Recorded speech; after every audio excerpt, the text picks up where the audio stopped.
Gizona abere utza da, akordatzen ez, seguru asko da, nik inork hartara bultzatu gabe eta eskatu gabe idatzi dudan gauza bakarra izan da.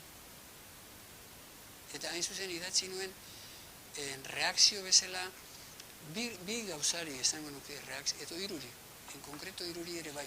Bata lagun bat, psikologia estudiatzen ari zena, eta psikologian konduktismoaren kreiente bat, fiel.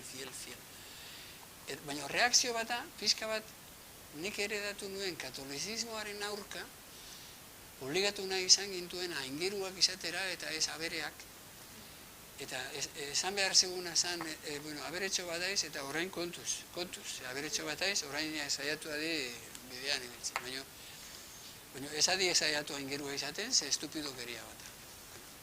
Baina gero baita ere reakzioa zen, akordatzen aiz, hemen zegoen pedagogia, Eusebiosa eta Freireren, nahi zuten ja pedagogiarekin giza iraultza egin, eta nik baita oso laguna nituen, nik miresten dut Eusebiosa, miresten dut asko, persona bezala. Baina beti esaten nena, zaldi batekin ez dezu inoiz asto bat aterako, zuk nahi duzun, edo alderantziz, asto batekin zaldi bat, zuk nahi duzun pedagogia egin, baina ez duzu aterako. Eta beraz, gizakiarekin ere ez duzu aterako dana baino beste zerbait, bera den baino beste zerbait, ez duzu aterako. Gizona abere utza da, eta errespetai duzu hori mesedez, bere abere izate hori. Ze hortik hasi behar du gizakiarekin egin nahi tegun edozein proiektu.